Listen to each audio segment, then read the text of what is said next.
Yo, Araxia is out. The spider boss queen is here, and she's pretty good, I think. She gets a thumbs up from me.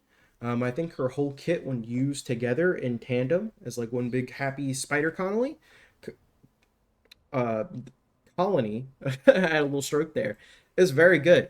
Um, my big takeaway is that people are way too focused on her being a summoner and wanting the scuttlers to carry you, and I think that's like the exact opposite way to go about it. I think Araxia, when you're playing as her, you should be focused on doing the most of the work while your little buddies help you. And I think a lot of people have it the other way around right now. I think a lot of people want their buddies to do most of the work and they want to help the buddies out.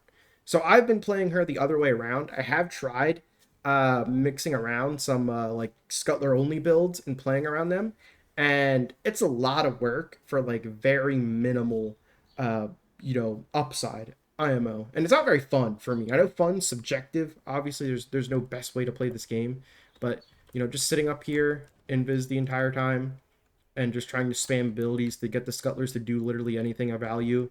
It's not fun for me, and I don't think it's like a fun way to play the game in general. But obviously, that's subjective. That my word is not law. I have fun trying to be as active as possible while my little buddies help me. So that's my takeaway. Stop focusing on the buddies doing the work and put in the work yourself, and have little buddies supplement you. But as for like combat loop and how to play her, her passive, you go on a wall and you become invisible, and then you can kind of dash from like wall to wall to refresh that. Kind of. You see, we went back up there while it was still active. We went back up to 8 seconds while it was still active. You can refresh it by dashing from wall to wall. It's very nice. And then obviously, when you're in your fourth ability, you can dash, and then you're stuck on the wall forever as long as your four is up. So that's very cool. That's kind of like her passive and whatnot. Her one, I can't use it because you need a target. You leap onto a guy, and you jump onto him and you stab your stabbers into him, and then you suck out a bunch of goodies, a bunch of energy and health. It's very good. It's a mercy finisher if guys are in the threshold, which is also very good. Your scuttlers do impact damage, and your impact damage increases the mercy kill threshold, so that's very good. It's just a nice energy economy ability to keep all your good things going. So your one, you're just kind of spamming for resources when you need it. It's not going to be like a primary killing tool. Your two are spider bombs. You put these little bombs down. You create like a field of webs. You can have 3 at a time, and enemies in here will get wrapped up and trapped in your web, and then they'll take more damage. They'll be vulnerable to more damage. So that's very cool. She's very good at locking down an area. She'll probably be good on like mobile defense missions, excavations, things of that nature. So very simple ability. You lay your trap, enemies get trapped, and they take more damage from all sources, including your scuttlers. So I'm playing Raxia, and I'm locking down an area. I'm up here. I go up here, and I'm summoning my 3. Your 3 poison guys. Okay, and when poison guys die, they spawn a little baby. And then those babies go to town, all right? They're not like DPS monsters, but they'll damage and stagger guys. They'll impact proc them, so you can spam your 1 on them. It's very good. The scuttlers do a decent amount of work. They do toxin damage and whatnot, so our Archon continuity works on them for extra corrosive procs. It's a nice little, spider family you got going on there. It's pretty simple. And the poison damage is very nice. The poison damage is good. All right. And here's our 4th ability. We go into spider mode. All right. We can dash on the walls. All right. And we dash around. We don't have like your typical roll anymore. Boom. Very good. You can still slide and stuff and bullet jump around. All right. Now, you see we have bonus toxin damage. All right. When we're on the wall, that toxin damage increases a decent amount. Okay. And then when we shoot guys, we turn them into bombs from the bomb factory, and they blow up. And that it's very good with certain weapons, specifically the Sobek with acid shells for chaining explosions. Big thing I note right there. Sobek with acid shells is a very, very good combo on Oraxia for the chaining explosions, I will say. But you're going to be in this mode, and you're going to be on the wall. You're going to be invisible. Worst case scenario, you got to go down here and collect some resources with your little spider kiss and suck some resources out of guys. And it's a good time. It's fun. I've been testing her a lot and having a fun time doing it. I do think I'll be playing her a decent bit outside of this release. So that's kind of Araxia's combat loop and how I go about playing Araxia in the missions I have done so far. So now I'll jump right into my build here. Boop, boop, boop. And I will talk about the Archon Shard last and what you can do there. So this is my build. All right. I think Summoner's Wrath is good just for giving your Scuttlers, that little nudge. Like I said, they're not going to carry you. I don't think they should carry you. Just personal opinion there. I do think they're just good little buddies to have on the side. Right. So Summoner's Wrath is good to just help your little buddies out a little bit. All right. As for that, we're building for tons and tons of strength. I know a lot of people are like, hey man, strength doesn't affect the Scuttlers. That's not the point. That gives us more damage and vulnerability on our traps, and it gives us more health increase, more toxin damage, and lots of goodies here. All right. So strength's very good. We're built for the most of it. We have Umbral Intensify on, and Transient Fortitude, and Augur Secrets. So big thumbs up for all that strength. We have Archon Continuity on because we do lots and lots of toxin damage. So extra corrosive procs are super sick. All right.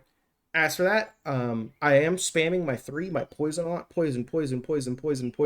Spawn scuttlers all over the place. So I do like my primed flow here. I like stretch. Stretch helps with our web. It helps with our explosion AoE, and it helps with the range we can kiss people from. So that is also very good. So I like to have this little bit of range here. Same scenario why we have flow is why we have streamline. I want to spam kiss guys when when I need energy. I want to spam my poison to get as many broodlings out. I need the efficiency, so I'm not absorbing as much energy when I'm in my 4 and spider mode. That's why streamline's here. All right. Now, we do have an Archon Shard to talk about here. And I'll talk about the Arcanes then. Sorry, I just skipped that. But this is Equilibrium, all right? That's all this is. And if you don't have Equilibrium, if you don't have the purple Archon Shards to spend, drop Augur Message, put another Forma on, and run Equilibrium, all right? That's all I got to say, all right? Very simple. It is obviously another Forma of investment, so that's why I did that. I was like, okay, I definitely want Equilibrium because of my one. I'll be pooping out health orbs, and I need the extra energy. So I just put the purple shard on. And now I run Augur Message for the extra duration. So the extra duration is nice for your scuttlers and your webs, and helping the drain on this. So if you do not have the shards to spend to make purple shards, you don't need an Archon one. Not an Archon one, a Tau Forged one. I just put that on because I have the resources to spend. You could use a normal purple shard. Go ahead, do that. That's what I recommend. If you don't, one more Forma, and you run Equilibrium, and your build will perform the exact same as mine. You will not have any issues, okay?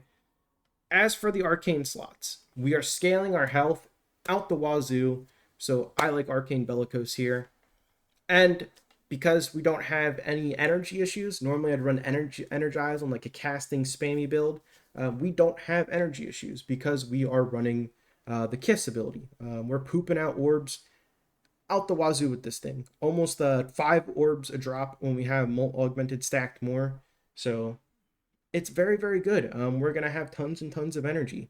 And because of Equilibrium, our purple shard, we will be getting so many resources. It's insane. So we're doubled up on strength here. This is a lot of strength. It's very good. This is what I'd recommend.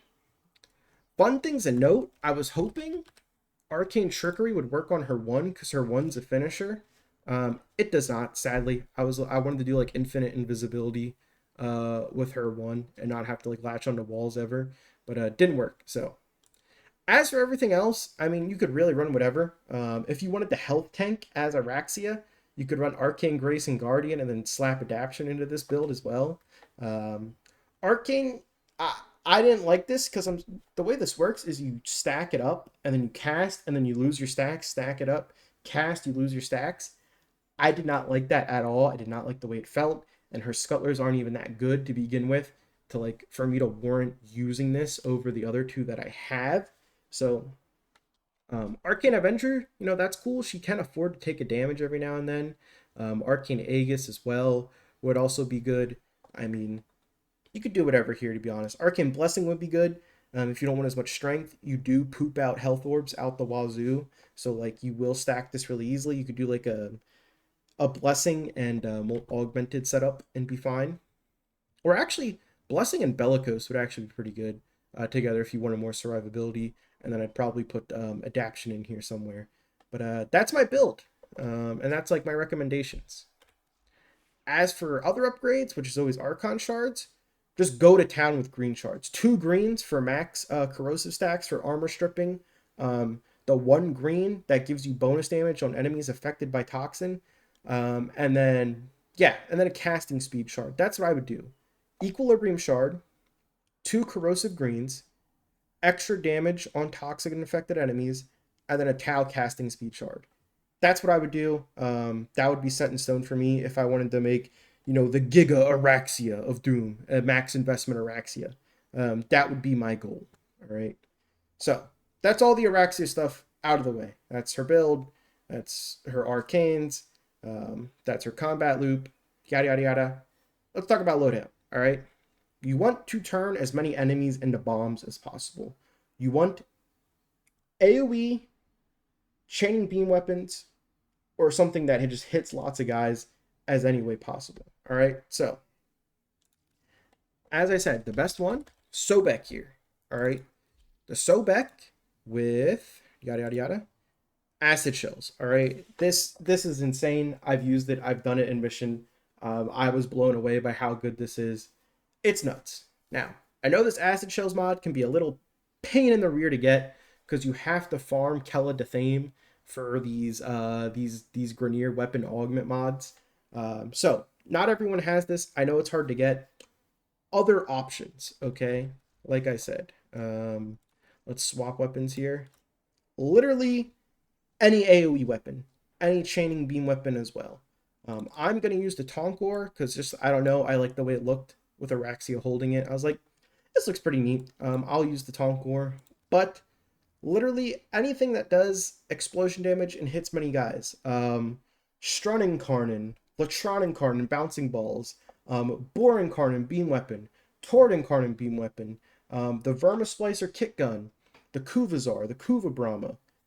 Anything that chains in an AoE, big thumbs up. All right, that's what you want to use. All right, Atomos, the Atomos base fire, the Atomos Incarnate is like a Mega Man blaster. Okay, literally anything of that nature.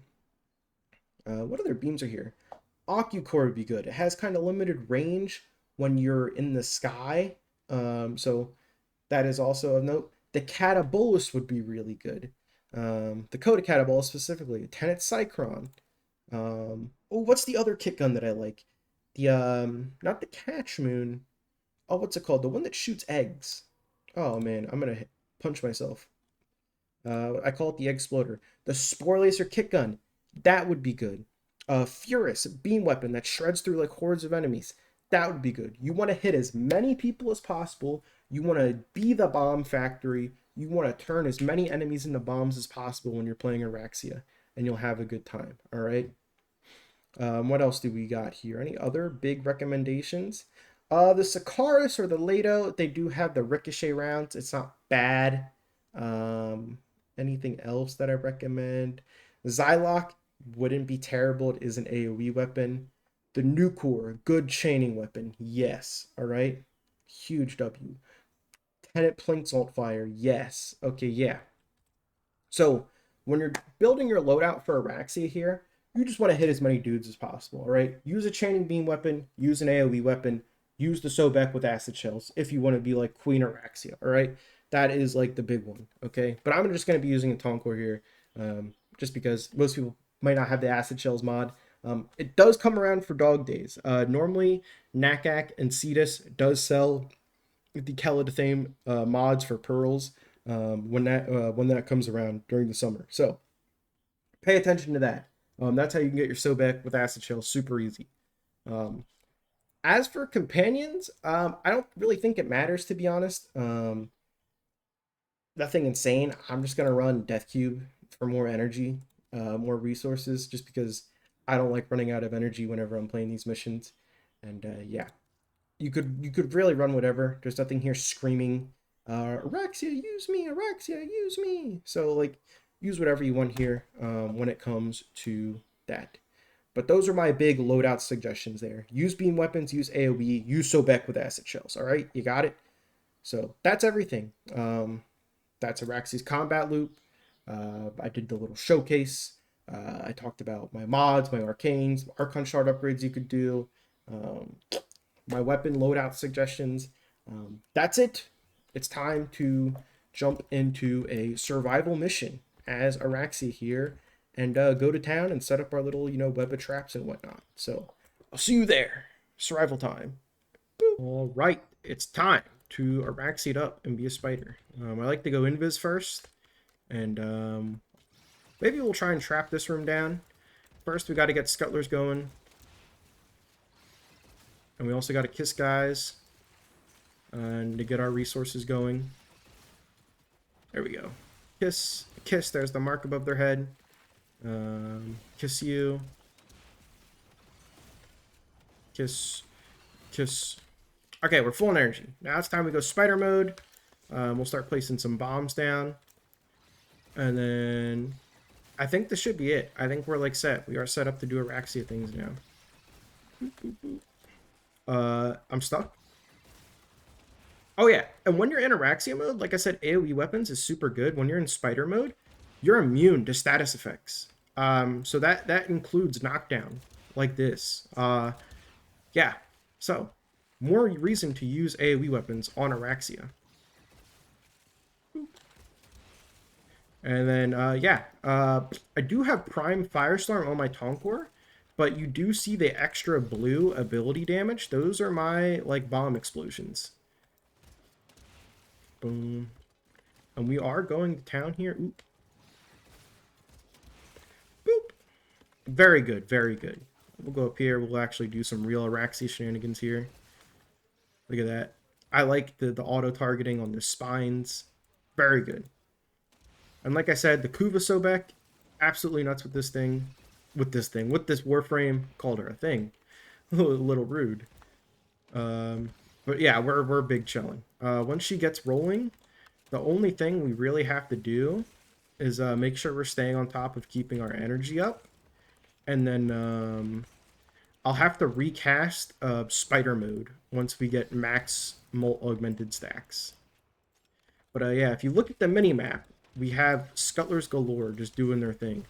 They are helping us quite a lot. I don't like how the spawns are going right now. It is bothering me quite a bit. We'll lock down this room now. We've changed rooms. The spider has moved.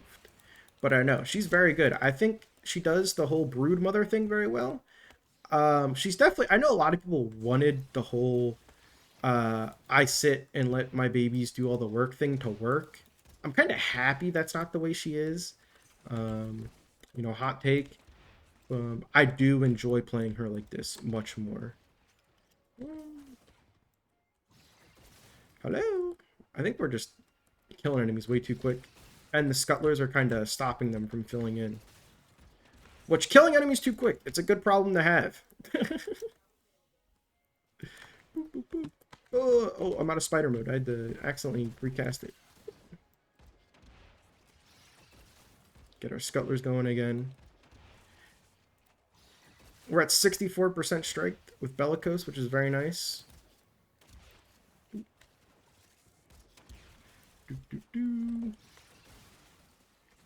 Yeah, our little buddies are just going to town.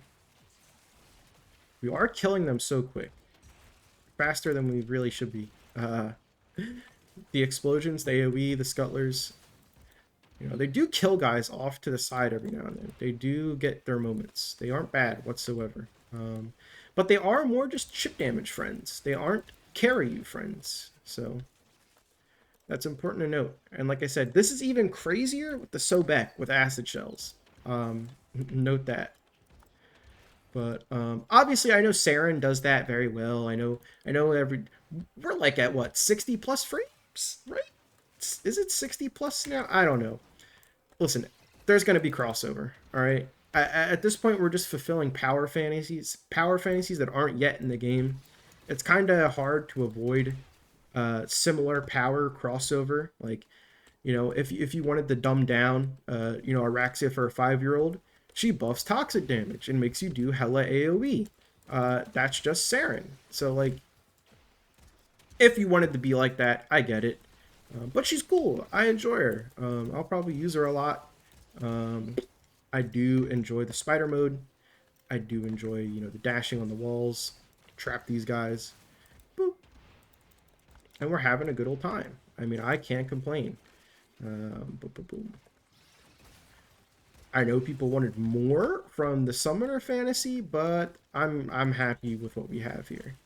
My only beef per se is I don't really know, to be honest. I wish her spiders could extend your web, or it could like recast your web, kind of like if you respawn a spider and respawns a web at their feet or something. Well, maybe I'm crazy. Ooh, look at that nice little bundle of guys. Dead. Boom. Sobek with acid shells would make that look even crazier. You'd see a bunch of like explosions on top of explosions going off. It's kind of crazy.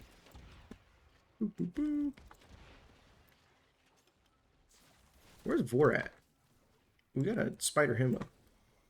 Oh, now we got the Acolyte. Controlling this bridge might be pretty good. Oh, look at that. That was a nice chain explosion. Vor, where are you?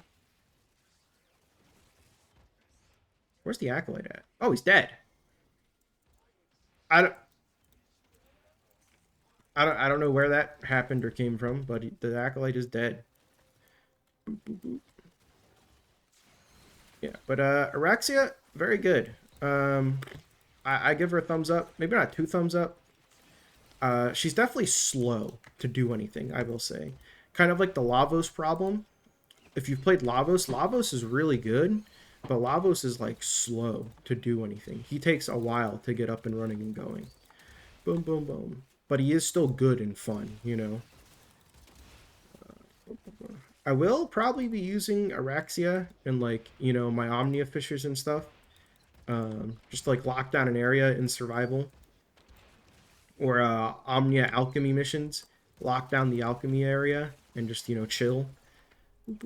So, good frame. I think they did a pretty good job on Araxia, and I'm having a good time. So, yeah. Not much to say. I'm kind of just like chilling here now. That is the spider frame. She's here. She's a hard worker at the bomb factory, and oh, I can just go invisible. And yeah, not much to say. I like her. I enjoy her. These are kind of my first impressions. So next time I talk about her, probably be an augment and things of that nature. So yeah, get yourself a Rexia. She's really easy to get from the event. It took me like an hour or less, I want to say. Maybe I just got lucky, but I'm also farming the Steel Path event, so you get extra rewards. Yeah, so see you later. Adios, bye. Talk about her signature weapons soon.